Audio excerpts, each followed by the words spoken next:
However, let me say, in the UFO phenomenon, we are dealing, or we presuppose that we are dealing, not simply with the phenomenon of extraterrestrial biology, but with the phenomenon of extraterrestrial intelligence.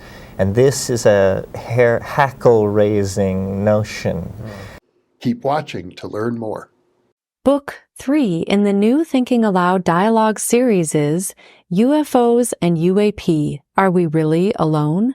Now available on Amazon. New Thinking Aloud is presented by the California Institute for Human Science, a fully accredited university offering distant learning graduate degrees that focus on mind, body, and spirit. The topics that we cover here. We are particularly excited to announce new degrees emphasizing parapsychology and the paranormal. Visit their website at cihs.edu.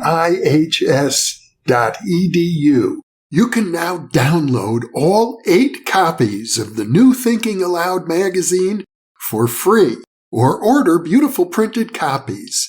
Go to newthinkingaloud.org.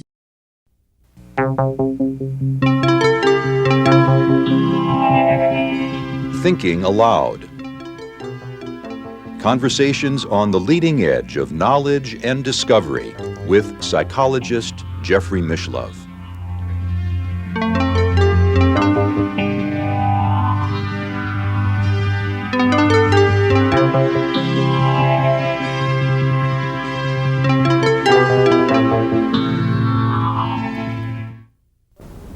Hello and welcome. I'm Jeffrey Mishlove. Throughout recorded history, human society has been haunted by reports of unidentified flying objects in our skies, many of which have defied all attempts at scientific explanation or understanding. What are these phenomena and how can they be explained? With me today is Terence McKenna, a philosopher and thinker of note in the area of altered states of consciousness and alternative realities. Terence is the co-author with his brother Dennis of The Invisible Landscape and also Psilocybin, the Magic Mushroom Grower's Guide. He is a founding member of Botanical Dimensions, a non-profit organization devoted to preserving and studying psychoactive plants used by native cultures throughout the world. And he is also the developer of a computer software package called TimeWave Zero, designed to augment interpretation of the ancient Chinese Book of Prophecy, the I Ching. Welcome, Terence. It's a pleasure to be here with you. It's a pleasure to have you here with me also. You know, the UFO phenomenon is striking because it's so bizarre. It seems as if the reports that come in about UFOs defy any attempt whatsoever to categorize them. I guess from my point of view, I can only assume that there are probably many different interpretations of this event. I think, given your background as a student of shamanism and altered states of consciousness and alternative realities, you have some unique perspectives on the UFO phenomenon. I wonder if we could get into that material. Yes, well, the ordinary approach to the UFOs has been to view them as visitors or intruders from a nearby star system that have come in metal ships for reasons of trade or scientific investigation or military conquest. Or missionary activity. Or missionary activity to the vicinity of our planet. And this was a myth that sprang up concomitant with the modern wave of sightings that began shortly after World War II. As time has passed and the number of sightings have gone from hundreds to thousands to hundreds of thousands of instances, as the myth has fleshed itself out with sub-themes, the theme of abduction, the theme of telepathic contact, it's become much more difficult to fit all the known facts into the simple model of spacefaring visitors from another world. So what we are left with then are a number of more exotic competing theories in the so-called postmodern phase of thinking about the UFO. Probably the best known of these alternative explanations was the one pioneered by the Swiss psychologist Carl Jung, who in 1953 wrote a book called Flying Saucers, A Modern Myth of Things Seen in the Sky. And Jung was at great pains to, without passing judgment on the reality of the saucers, of the things seen, to interpret them psychologically, to interpret them as one would interpret a dream.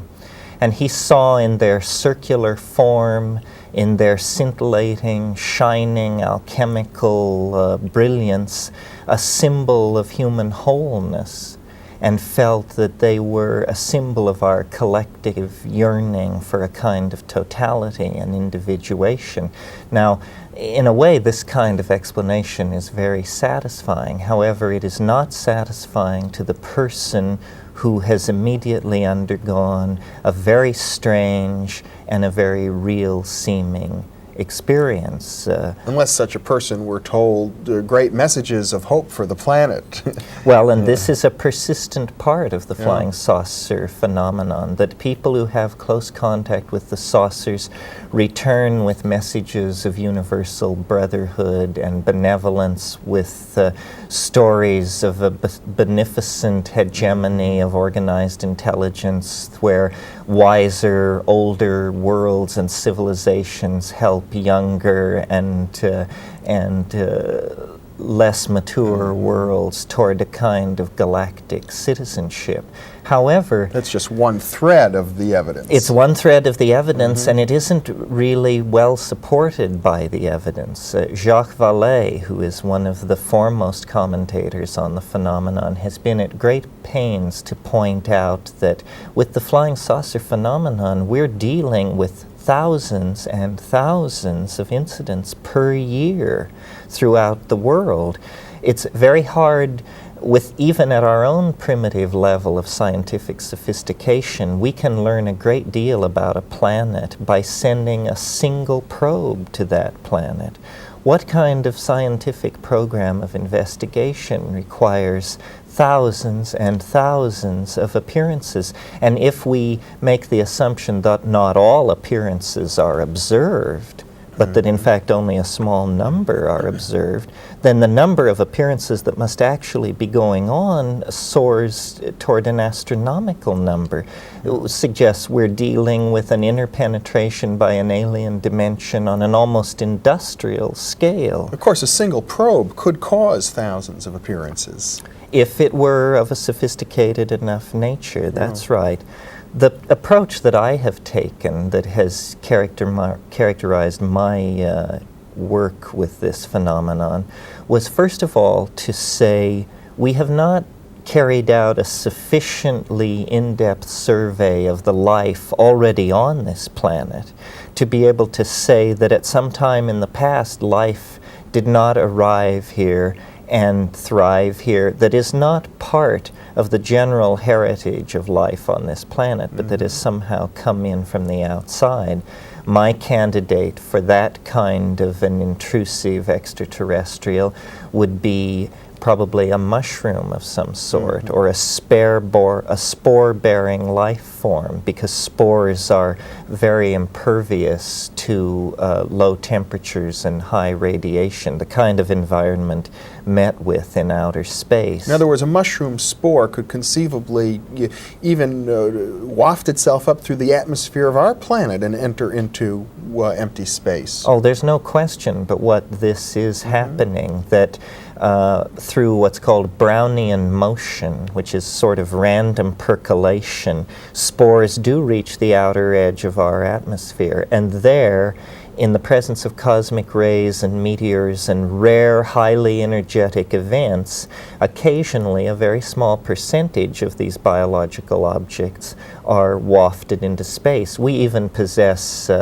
meteorites that are believed to be pieces of the Martian surface thrown out by impacts on the Martian surface of asteroidal material. In fact, I think part of the grappling with the UFO mystery is going to lead to the conclusion that space is not an impermeable and insurmountable barrier to biology, that in fact planets are islands, and life does occasionally wash in from distant places, and if conditions are correct, can take hold. However, let me say, in the UFO phenomenon, we are dealing, or we presuppose that we are dealing, not simply with the phenomenon of extraterrestrial biology, but with the phenomenon of extraterrestrial intelligence. And this is a hackle-raising notion.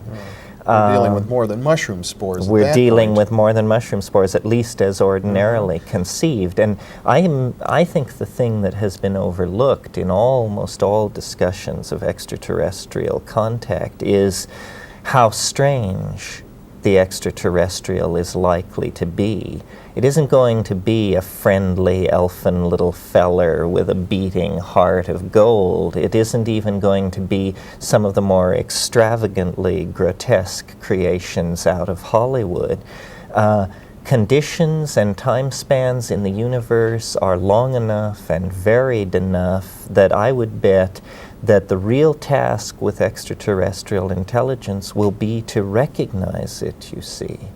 We have no conception of how species-bound our images of life and biology are. This is a place where we have never been asked to confront to what degree the monkey within us has channeled our expectations and perceptions. Well, it is the case that on this planet, virtually all known life forms are based on the same DNA molecule.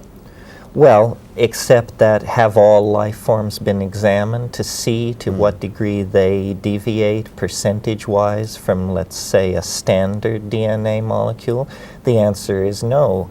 The sequencing of DNA is a very expensive process and is only carried out on laboratory organisms with an extensive history of involvement in medical research, like E. coli or the ordinary laboratory rat.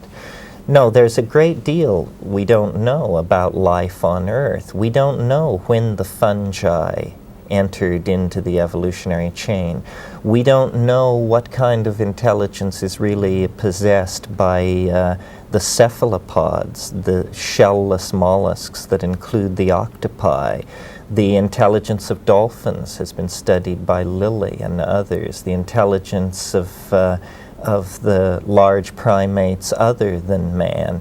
One way of looking at nature is that it is entirely linguistic intent, that DNA is in fact a way of uttering protein syntactical structures into matter. In other words, that all of nature is like a poem. Yes, nature is a communicating system of some sort. And the problem that we have is to transcend cultural languages, historically created languages with very limited applications, and instead fall into phase with the communication systems that nature has placed all around us. One possible view of the flying saucer is that it is a kind of projection from the consciousness of the planet, that it is Gaia, that it is in fact a kind of alchemical object haunting human historical time with a symbol of totality, the kind of totality that our religions and our mystical yearnings are so at pains to concretize for us. But unless we, as egocentric beings, clarify our relationship to the unconscious, then I think the flying saucer is going to remain quintessentially mysterious. And this was Jung's view.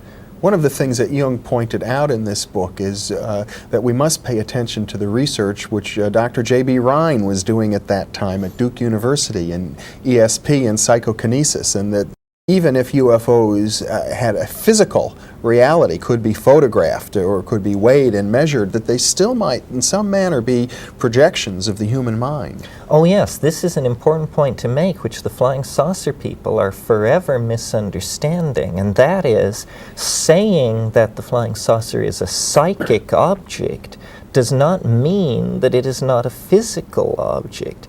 Jung in Mysterium Conjunctionis is at great pains to say that the realm of the psychic and the realm of the physical meet in a strange kind of never-never land that we have yet to create the intellectual tools to explore. This is where the mystery of synchronicity is going to come to rest, the mystery of all kinds of paranormal activity on the part of human beings, and the mystery of the flying saucer. It's interesting, you see, that if you take the broad world of the so-called mysteries, parapsychological, shamanic, extraterrestrial, so forth, and hypothesize another spatial dimension, one more spatial dimension, then suddenly all these mysteries become trivial. They are easily done. Locked boxes are opened, future events are discerned, lost objects are found. This sort of thing becomes quite the ordinary run of things if we hypothesize dimensions hidden from ordinary experience. And of course there's serious work at this point in the field of unified field theory and physics to postulate other dimensions of space than we normally think of. That's right. The current physical models of the universe require 11 dimensions, 11 integrated variables to describe, and that's physical models of the universe. If we then turn our attention to mind and realize that having no definition of what mind is, why then is there any mystery in the fact that we have no definition of what the UFO is? The mind is present at hand in every conscious moment. It has been our constant companion for 50,000 years, and we haven't a clue as to what it is. So, therefore, a manifestation of the other, the superego, or the extraterrestrial other, like the UFO, it is not surprising that it is a mystery. I always hark back to the words of J.B.S. Haldane, the great British enzymologist, who said, reality is not only stranger than we suppose, it may be stranger than we can suppose. Well, that suggests to me that if we look at some of the most bizarre, most anomalous cases that we have, such as UFOs, and we begin to ask ourselves, not so much what are they, because that's a mystery, but what is their function? How are they affecting us? That's like holding up a mirror to ourselves, and it tells us a great deal about the basic mystery of our mind and our reality. Yes, this is the so-called postmodern approach to ask the question, not what is the UFO, but what is it doing to us? Jacques Vallée pioneered this approach, and the answer is fascinating. What the UFOs are doing to us, to global society, is they are eroding faith in science by casting directly in the path of science a kind of gauntlet, a challenge. Crack this, almost as though the cosmic giggle had shown up at the bachelor party of science to spoil the bash. In the same way that the resurrection of Christ posed a tremendous problem for the intellectuals of late Roman antiquity, because they had no place in their worldview for someone rising from the dead. They were Greek materialists, atomists, essentially. In that same way, the UFO challenges the assumptions of science. And I think in that way, in that sense, Jung was really on to something when he saw it as coming from the unconscious. It is like an object coming from the unconscious with a compensatory function to turn us away from the rational and toward the intuitive, to turn us away from the paternalistic, Apollonian, solar, masculine view of things, and toward a kind of watery, lunar, mysterious, intuitively felt feminine force, almost as though the UFO is a manifestation of Gaia as mother goddess, science as the proudest, pardon the word, erection of the rational mind, then is challenged by something from an entirely other dimension, an entirely other realm that concretizes for us the culture crisis. And that's why I've gotten into UFOs. I think they are important for a resolution of the culture crisis. They concretize the struggle between the paternalistic masculine and the lunar feminine between a dominator society and the kind of partnership society that we require to survive. And yet it seems as if that challenge is not a direct confrontation. It's, as Vallée points out, the UFOs are operating almost at the mythological level of our culture. They're not landing in the White House. They're not really challenging the military or NASA.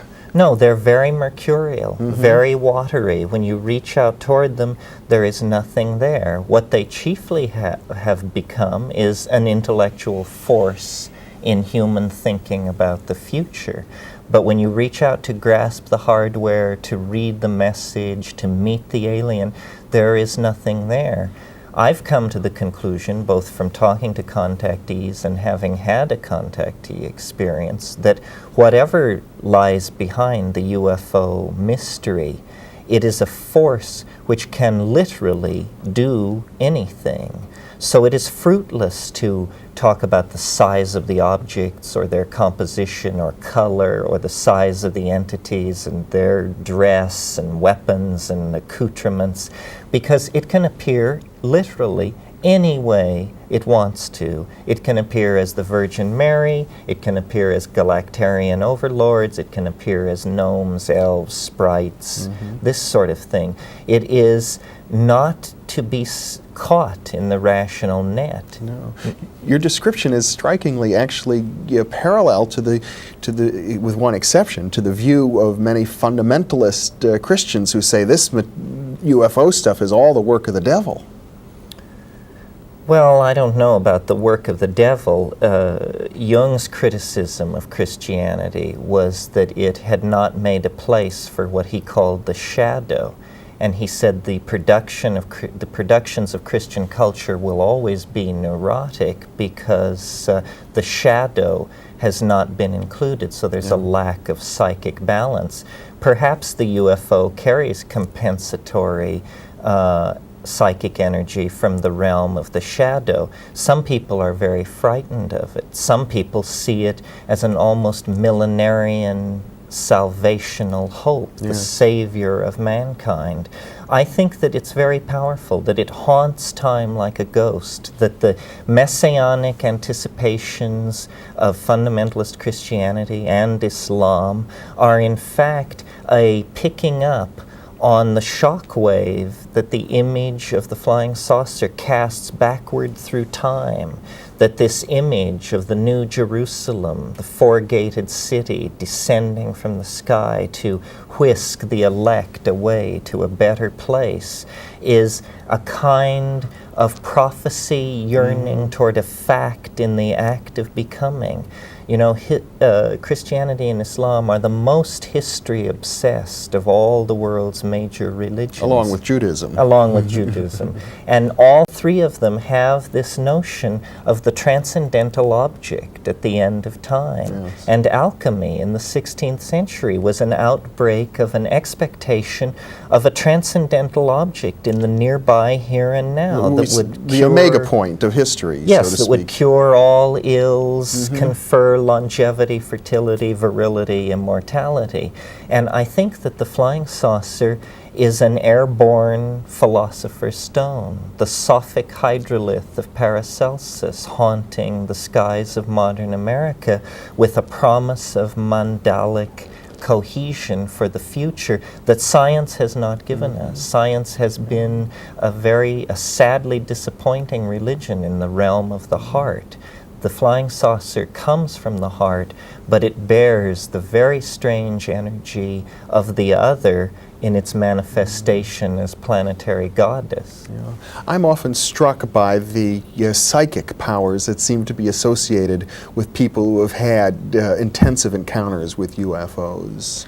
That's right. The thing is, I've researched many of these cases myself. It's both material and psychological. It anticipates the future. It seems as the memories of the contactees are transparent to this force. It can reach deep into their lives and confront them with information taken from forgotten incidents in their lives. It is an awesome kind of force that transcends space and time for the individual. Now, it may be that we will never have a general theory of flying saucers. It may be that this is something that addresses the individual in the same way that I don't think we will ever have a general theory of falling in love. That, too, is something which addresses the individual. We have been mistaken to expect Time magazine or the New York Times to explain the flying saucers to us. They will not explain the flying saucers to us any more than they will explain ourselves to us.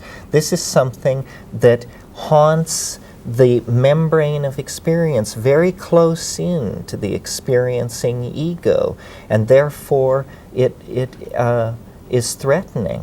And this is one of the reasons that I think it relates to the psychedelic experience, because the psychedelic experience is like a UFO encounter on demand. Yeah. It's where the will of the person having the experience enters in. They decide to have this curious symmetry-breaking kind of experience.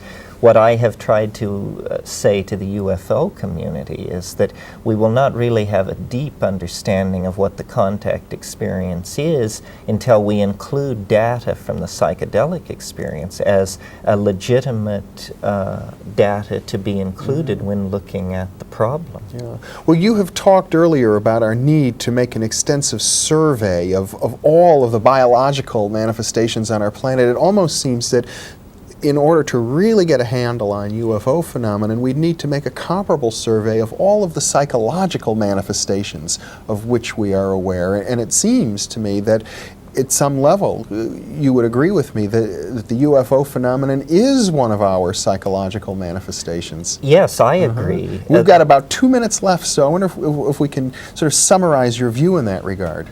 Yes, I think that the UFO phenomenon is a modern manifestation of a phenomenon which has been with us for thousands of years. That is the partial penetration of our own cultural space by others. Pixies, elves, fairies, sprites, demons, whatever you wish to call them. Angels. Angels. In the past, we had a professional class for dealing with these go-betweens. We called the professional class shamans, and they mitigated these comings and goings and had a lore and a mythology about them. As we have lost contact with our shamanic roots, the things which go on at a low frequency out in the wilderness and deserts of this planet have become to seem like us either like invasions from another world or virtual impossibilities. I think that the flying saucer is knocking on our door to remind us of the depth and strangeness and animate intelligence that is resident with us in nature on this planet.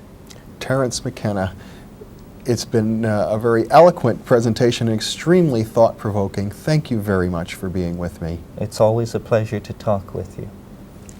And thank you very much for being with us.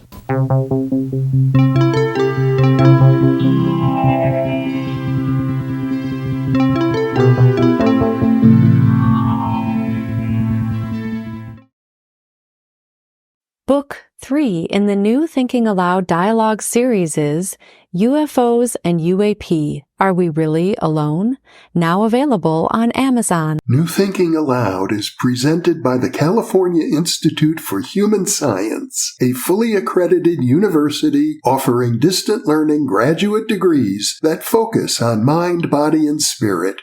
The topics that we cover here. We are particularly excited to announce new degrees emphasizing parapsychology and the paranormal. Visit their website at cihs.edu.